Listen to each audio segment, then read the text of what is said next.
opportunity. Uh, all these presidents, going back to Ronald Reagan, have all had to deal with this. But this president has the opportunity to do just that.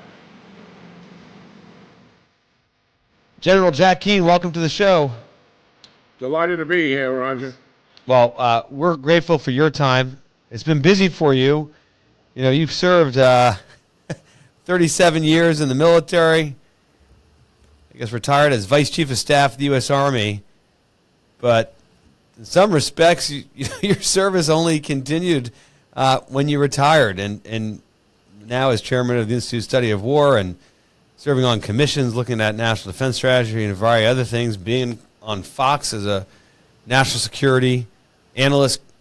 I mean, there is no shortage of topics to discuss. Today, we want to discuss your take on Israel's strike on the Iranian nuclear weapon program, this analysis of how they're doing, and sort of added your view to discussion of how the United States should support its ally Israel, and the question as we record right now, whether the United States should actually engage in the strike to take out Iran's nuclear weapons program. Maybe we start, General Keane, with your assessment of what's happened to date, and we're recording as of June 18th, where Israel continues to just carry out its campaign, taking out all the elements of the Iranian nuclear weapons program. Yeah, well, I think when you put everything in the context of October the 7th, when Hamas had some tactical success, obviously, in conducting, from their perspective, a very successful tactical operation, because they're able to surprise the Israelis and take 250 hostages and kill 1,200 people in a barbaric and brutal and just disgusting way. But it seems to be what Iran was trying to organize, and we know now they really did want Hezbollah in this and the Houthis in it, and for problems they had, they did not participate in a timely manner. But when you look back on it, from October the 7th to now, it's really strategic failure. Because look at the consequences of this, are absolutely stunning. I mean, Hamas is no longer an effective military organization. They've recruited thousands of teenagers now to compensate for the loss of so many of their foot soldiers. They don't have even the middle grade leaders they used to have, much less the top grade. I'm not suggesting they don't need to be dealt with, they do. Right. But they're not formidable anymore. And the idea that they could conduct another attack in the near term is off the table. But most stunning of all is Hezbollah. Yeah. My God. I mean, Roger, look at this. Iran financed this organization going back into the early 80s. And their forerunners, they took down the 241 Marines. They blew up the Kuwait and Lebanon embassies, killing hundreds of Americans and others who worked there. The Khobar Towers in the 90s killed several hundred with focused IEDs, Americans in the Iraq War. And some people, like Lloyd Austin, the last general we had, thinks it's closer to 2,000. Mm-hmm. And the Iranian proxies conducted 350 attacks on U.S. bases in Iraq and Syria, all during the Biden administration, both prior to October the 7th and after it. So what Iran has been up to is stunning, but what has happened since is nothing short of remarkable. Here we have Hezbollah shut down. And the reason why Iran organized Hezbollah primarily was not just for terrorism, was to defend Iran against Israel. Yep. 150,000 rockets organized as a military organization. The most formidable extremist organization in the world, exceeds the capability of Al-Qaeda, ISIS, etc. Nothing short of remarkable. Now comes the time for them to defend Israel. For the first time, Israel is truly at war with Iran, and they're supposed to defend Iran against Israel. They haven't fired a shot. Well, you know, the Ayatollah or actually say it was, I think it was Iran's foreign minister was saying, well, listen, if the U.S. gets involved in this conflict, then Iran will unleash Hezbollah. And that's sort of, I mean, as you're pointing out, it doesn't mean much right now, given what Israel's done to Hezbollah, their leadership and their military capability. I mean, that's not something, it means something entirely different where we are right now. The consequences of what has happened is stunning. So now we're at war, Israel is, and they're taking down their ballistic missile program, and eventually they'll preserve some of that. They won't fire everything at Israel, so they'll preserve a few hundred of those for sure.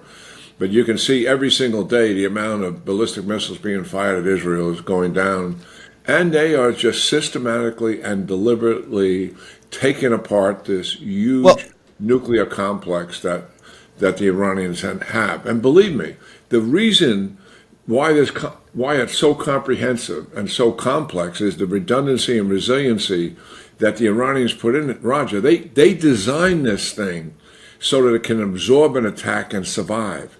That was their going in conviction that at some point they were going to be attacked. Redundancy and resiliency was what drove them as they built out the program, anticipating the attack.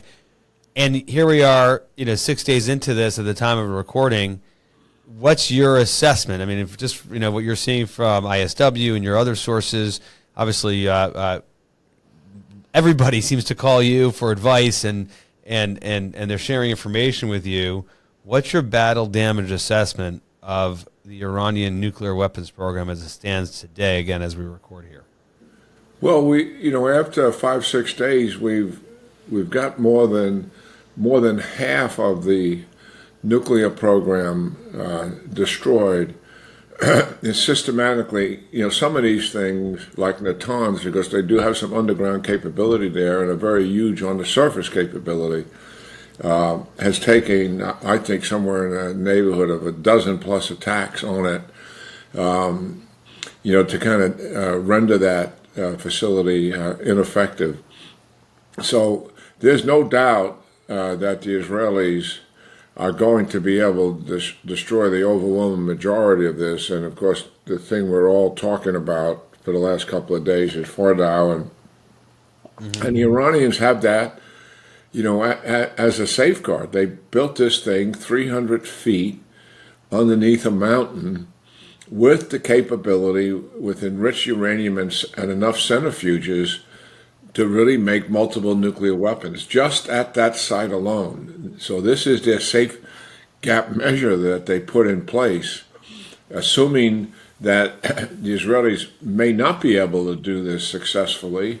And I think they do have a couple of options. We can discuss that. Yeah, well, I want to go there. It really, in some ways, gets to the heart of the debate now, as you note. And I'm always pestering you. Our listeners and viewers may not know that, but I always turn to you for your insight and analysis. And this was the question I was eager to raise with you for this conversation. Is it possible that Prime Minister Netanyahu would have green-lighted this operation without Israel having its own sort of individual unilateral approach to destroying Fordow? Or do you think he would have taken this on with that left as an unknown in terms of, hey, we're not sure we can do this, but we hope to get the Americans to do it for us? I mean, I just can't imagine that. I'll give you my view, and I'd love for you to react, that Prime Minister Netanyahu would launch this without Israel having its own approach to destroying Fordow. There is no doubt that they have a plan for Fordow. They certainly want the U.S. to help finish this thing. But yeah, they have a plan in the event the U.S. Would not do it. And I think that would be a huge strategic mistake. And I know you agree, we can come back to it. But what kind of options are available to the Israelis? Yeah. Well, first would be a ground raid to secure the facility, and then to systematically go about, blowing it up, and they can, crack the ceiling, undermine the walls, have it, collapse in on itself. That, this is going to take some time to achieve all of that, and So getting in there, inserting the force, and getting in undetected. Once they're in the area and have to fire a shot at somebody, then they obviously, the Iranians know they're there, and they Right. likely have a quick reaction force of something pretty close. Hopefully, the Israelis are aware of that, and they destroy that. Once they're on the site, they're simultaneously hitting that as well as the site. But nonetheless, let's assume the quick reaction force is not destroyed. So the Israelis have significant amount of risk getting in, taking time to blow up the facility, and then having to extract and get out and survive it. Yeah. That's High risk. Lot of risk. The other thing they can do is they did this at Natanz. Covert operation. They destroyed a lot of the centrifuges, but not directly. It was indirectly. They took down the power grid and the ventilation system that kept the centrifuges going. The centrifuges have to spin. And when the power grid shuts them down, they're damaged to the point where they're not recoverable. So, I mean, I find this to be quite amazing, but the research we have done to date says that would be a viable option dealing with Fardau if they haven't already done some of this. In terms of And research, are you referring to the Institute of Study of War or that and other sources? multiple sources. Got it. And I can't disclose some of them. But the reality is that I find it hard to believe that if the Iranians invested so much in that facility, and the power grid is accessible externally, and the ventilation system is, that they don't have an internal generator that's going to keep that facility. Yeah, you would never allow for a single point of failure like that, right? So, I've been told more than once that this indeed is the case. I still don't believe it because it just doesn't make any sense to me. But that was true in Natanz, all right? Right. And that's how they were able to do that kind of damage. Now, Natanz, their underground portion of the complex, most of it's surface. The underground portion is nowhere near as deep as the 300 feet that the Fardau facility is in. So there are some options associated with this, but those options are clearly much more challenging than using the so-called... One other one that people have talked about, sort of was the first option when I think about Israel doing this on its own, kind of comes to mind, is air superiority. That is, Israel's air superiority is what many never expected to happen. Of course, since Israel's taking out of Iranian air defenses in October, it's allowed this operation to take place. And that's kind of benefited Israel in multiple ways. But one way it would benefit as it relates to Fordau, I would think, is just to give them multiple runs. That is, the Israeli Air Force, the ability just to continue dropping its ordnance over and over and over again over the space of days and maybe weeks to realize the effects that one or two mops might offer should the United States get into the conflict. Is that a kind of a sound option too, or is it the sort of thing that, irrespective of how many, 2,000, 5,000, however many pound bombs Israel can carry with its Air Force, it still won't have the cumulative effect of a mop? Yeah, I think the latter is the case. I mean, I haven't done any analysis of that, and nor the people that are around me have done that analysis, what the cumulative effect of, conventional bombs would be. Obviously able to go maybe a little deeper each time. Right. Is theory there. I don't know the answer to that, but certainly the Israelis have that answer. And the fact that they do want the United States to use their MOP capability tells me that, that there's not a lot of certainty associated with that. Yeah. Well, I want to get to how you think about and frame the decision for the president, would frame the decision for the president of the United States in terms of whether or not to get involved and to finish off destroying the Iranian nuclear weapons program. But before I go there with you, General Keane, I think President Trump has done something hugely significant already that has had a strategic impact to the benefit of the United States of America. And that is, He is the first president to allow or not get in the way of, not prevent, an Israeli prime minister to take out a nuclear program. President George W. Bush, huge supporter of Israel, still did not support Prime Minister Olmert doing this. And then Prime Minister Begin, of course, didn't ask permission from President Reagan when Israel took out the reactor in Iraq, in Osirak, but still came out afterwards, and the Reagan administration was opposed. Here, President Trump clearly was aware of the operation and didn't stop it. And that, I think, has accrued to the benefit of the U.S. national interest. Even if it all would have stopped, it stopped today. Yeah. Well, I totally agree with that. But also, President Trump has the benefit, and not in a positive sense, of the history of Iran's aggressiveness and malign behavior in the region, and what they have done. So and they've proven themselves, to be diabolic.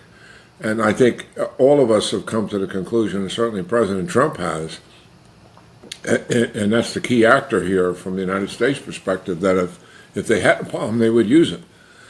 And watching this behavior for 45 years, and the fact that they've said that every year, certainly is a factor here. And I think there's another factor, for America in this. I mean, other than obviously helping our closest ally in the region, also providing deterrence against China and Russia and their behavior. I mean, we got a lot of skin in this game. I mean, the Iranians operationalized their proxies to blow up the Marine barracks in the early 80s, 241 casualties. In the same year, the U.S. embassies in Lebanon and Kuwait. Years later, Khobar Towers in Saudi Arabia. It's rich with history of targeting U.S.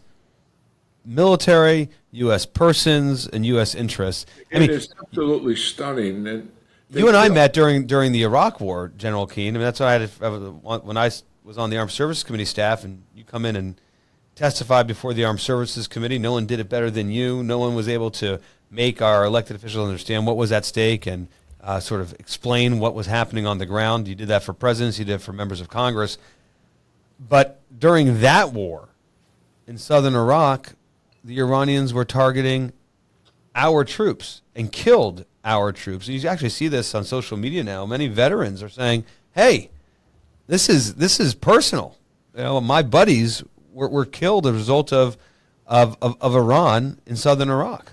Yeah, I mean, the official number for our audience, the Iranian engineers and scientists developed an advanced IED, not these homemade explosive devices that were blowing up vehicles, tactical vehicles driving down roads or in towns and villages. This is an advanced IED that would kill a tank, an M1 Abrams tank, or a major armor fighting vehicle like a Bradley. I had a guy take me into his motor pool who had a heavy armored brigade there, and he showed me a boneyard of M1 tanks and Bradley fighting vehicles that were destroyed by these advanced IEDs. So they could penetrate anything on the battlefield, designed and with the mission, and they told them, do not waste this munition on the Iraqi security forces, and certainly not on civilians. These are only for Americans. The official number is over 600. Wow. General Lloyd Austin, the last commander in Iraq, I asked him that question. How many guys do you think really were killed by these advanced IEDs? He said, I don't believe the official numbers. I think it's closer to 2,000. He's a former Secretary of Defense. Former Secretary of Defense, former commander in Iraq, former commander at Central Command. And then, in the last 4 years, they have attacked Iraq and Syria U.S. presence in bases in both of those countries close to 350 times. So we have skin in the game here, and I think that's a backdrop, to the president's decision. That doesn't really get stated very often. No, I'm glad you outlined it. It kind of gives the detail to something Senator Tom Cotton, who you and I know well, has said recently, and as you're fully aware there are voices, particularly within the Republican Party, that come from the isolationist camp, and they tend to talk about this in terms of we want to avoid an endless war, no more endless wars. And Senator Tom Cotton's response has been, well, the endless wars started by the revolutionary regime in Iran, and they've been engaged in this endless war since 1979. And you just gave a whole bunch of detail explaining, what Senator Cotton's talking about, and it's led to the loss of many hundreds, and as you're telling about Secretary Austin, thousands of American lives. So with all that backdrop, General Keane, President Trump's got a decision to make. How would you sort of present the decision to him when he calls you up? He tends to call you up. So how do you present it to him? Well, I think the way it would likely get presented to him by policy people as to what are the options and why. Why should the United States get involved directly here from a policy perspective? And I think they're pretty clear and pretty obvious in terms of helping Israel, nuclear weapon. We can't have them have it.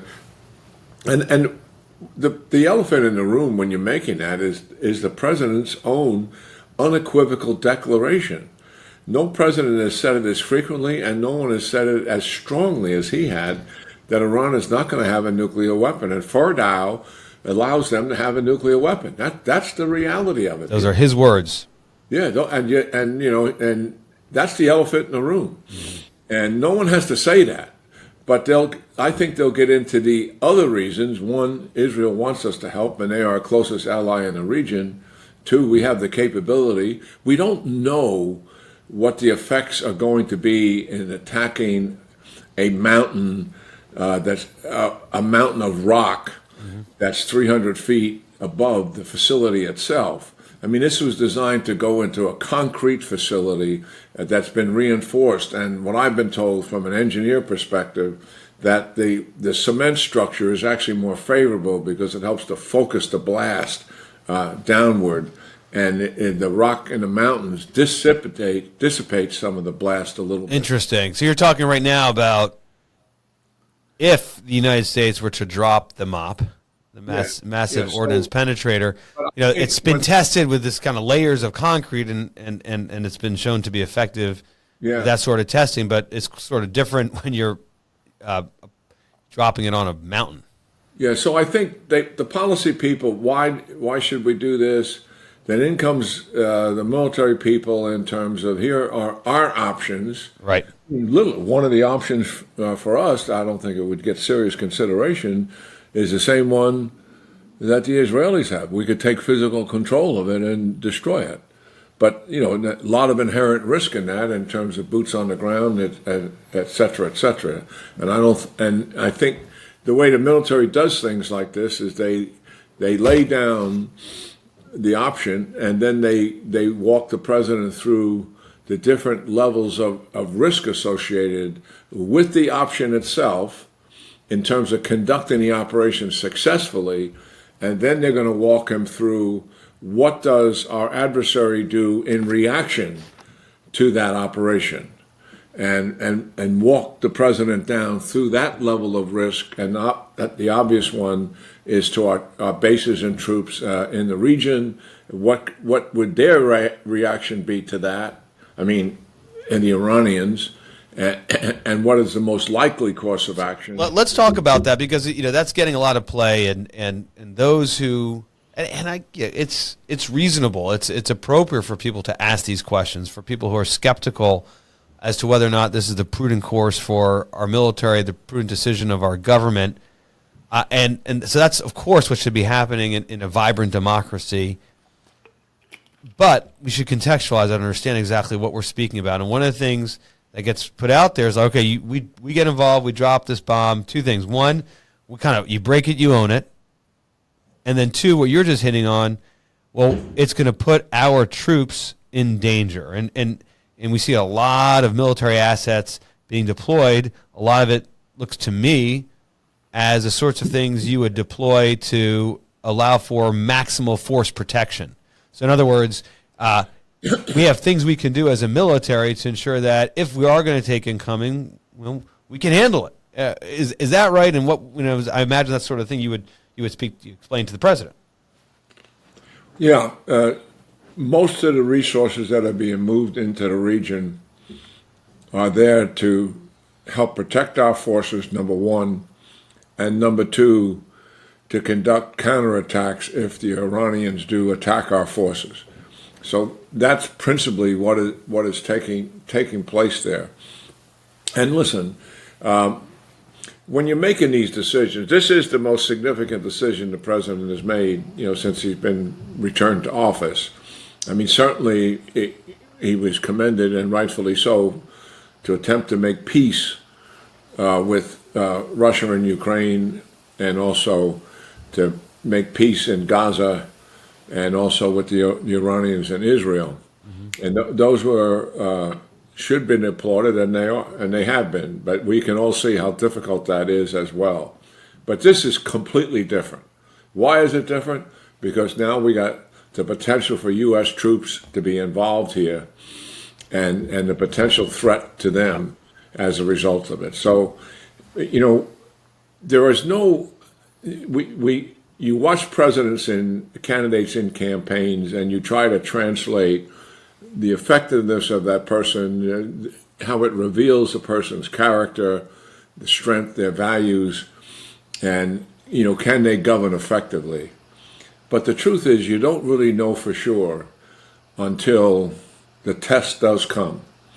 And I think, and most presidents, not all, but most presidents have had to deal with it. I'm not talking about the execution of domestic programs, sure, and building highways and other things that need to be done. And I'm not demeaning the importance of that, or certainly closing our border, which is a national security issue. But all of those domestic programs are important to the quality of life experience for our Americans, and I don't want to undermine that at all. But the real test of a presidency is his ability to protect the American people and to protect our interests overseas. And most presidents, but not all, get tested.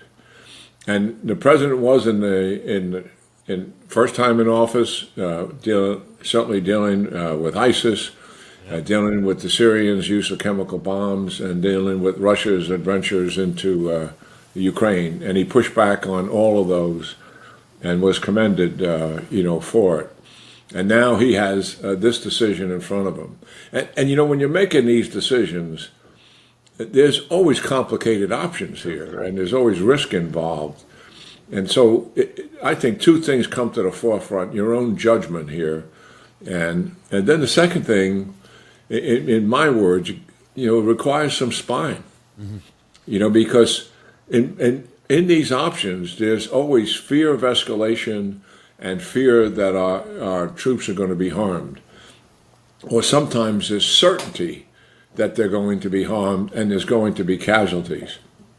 And that's where the spine comes in making a decision to take control of your fear and do the right thing here for the national interest. Yeah, and it will be enduring and durable. I mean, that's the upside of this. I mean, right? This is a sort of once in a generation more opportunity. Yeah, and the consequences of taking Iran, Roger, off the board here, mm-hmm, as the dominating malign actor in the region are right in front of us. Yeah. What a huge opportunity. All these presidents, going back to Ronald Reagan, have all had to deal with this. But this president has the opportunity to do just that, to reduce their domination in the area. And the Israelis have done most of it.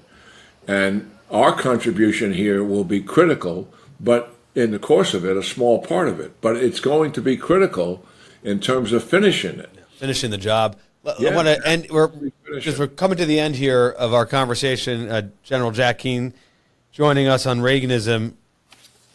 Perhaps we could conclude this conversation with having you address the other concerns. So one concern is, if the U.S. would get involved, what it might mean in terms of targeting forward deployed forces and other U.S. interests. You hit on that a moment ago. And then there's another concern, which is this is going to bring us into another endless war, forever war. This is going to require boots on the ground in Iran. You break it, you're going to have to fix it. I mean, you're someone who is deep on what counterinsurgency looks like, what sort of a U.S. force presence on the ground sort of operation looks like. We've talked about it. That is not at all the direction you would recommend going, and my words, not yours. This would sort of look like how Lebanon's dealing with the post-Hezbollah or Syria's doing post-Assad. These things are playing out, but they're not playing out with the U.S. sort of rebuilding a country. But give me your response to when President Trump might raise that concern, or anybody else, in terms of getting us into an endless war. Yeah. Well, these forever wars or endless wars are the reference point for those are in the Middle East, and they're Iraq and Afghanistan.